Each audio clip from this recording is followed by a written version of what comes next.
Smith & Wesson Model 27-2. Probably my favorite Smith & Wesson that I own. If you were to ask me what the most badass revolver made is, I would say it is the 3.5-inch Model 27. There's something about the looks of this gun it's just mean looking. I don't really know how to say it, but every time I see one, I just think you just can't beat the looks on the 3.5-inch Model 27. This one here is a 28-2, like I said. Probably this one here is made around 68 or so. All original finish, obviously. It's definitely would have a story to tell if it could speak. It's probably, I'm going to say, about kind of hard to tell in this light, my usual crappy light that I have. I'm going to say it's probably 80% finish. It's got some holster wear on it. And I've shot this gun quite a bit. It's got grass horn grips on it. I highly recommend those. Those are elk. If you ever want elk grips, grass horn grips, look them up. Ordered them from him and they fit perfect. They had a little bit of a point on the back here. I had to knock down a little bit, but otherwise they fit great. Really complement the revolver. I do have the original grips around here somewhere, but they're not in the best of shape, but I do have them. This particular gun, it's just when I gotta grab a revolver, when just want to go out and shoot, whatever, not really sure what I want to use, this is the gun I take.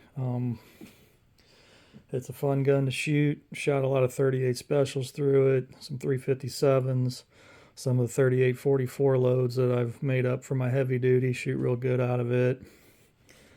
My wife loves to shoot it, particularly with my 38 special loads. It's like shooting a 22.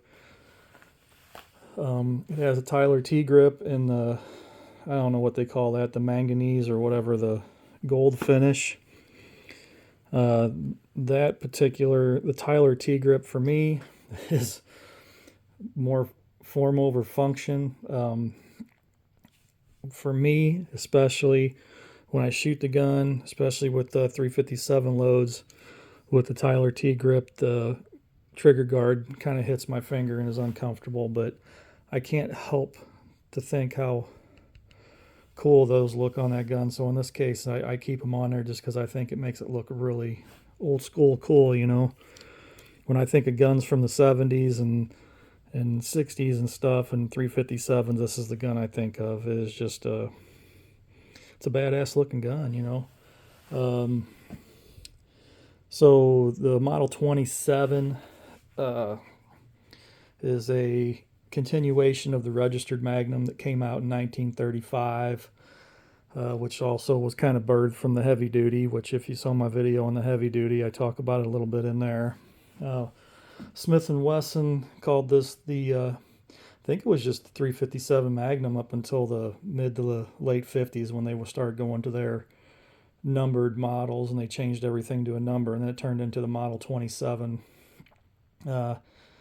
And then in the different series, you got the dash ones, the dash twos, up to, I don't know what they're at now, dash 8 or something, but this is a dash 2, which puts it, the dash 2s, I believe, were this early to mid 60s to probably the mid 80s, I'm guessing, early 80s. Like I said, this one was made in 68. It's definitely been there, done that. I mean, I've shot this gun quite a bit. It definitely been shot quite a bit before I got it. I picked this gun up at a gun show up in St. Charles, close to me, about 6 years ago or so. I paid, I think it was around $625 for it. I felt like I stole it. I'd been wanting one of these for a long time, and most of them you see are 1,500, or better. Running across ones in used, worn condition, but still mechanically fine. They're few and far between, at least the ones that are for sale. This one here was the finish requirement that I needed to be able to afford it, and even most of them that I catch online with this type of wear, they're going for well over $1,000. And mint ones, and with the box and all the stuff that came with them new, are probably closer to 2,000, I would guess, at this point. I know you can buy the new Smith & Wesson Model 27, and I know it's probably around $1,000 or so, but they are not the same. I'm not saying they're not as good. I'm just saying they're not the same. They have the frame-mounted firing pin versus the hammer-mounted. They got more MIM part. Well, obviously they have MIM parts in them, which this obviously does not, given its age. There's a reason why pre key lock and hammer mounted firing pin guns go for a lot more than the newer ones, and there's a reason for that, just from a collectability standpoint alone. But anyway, getting back to this particular gun, like I said, it's definitely got its fair share of wear, but it is a good shooting gun. I'll probably run around 1,000 rounds through it at this point with no problems. I don't know, that's pretty much it. Like I said, grass horn grips. Really love these grips, man. Make the gun look really cool. Going with the Tyler T grip makes it look even better.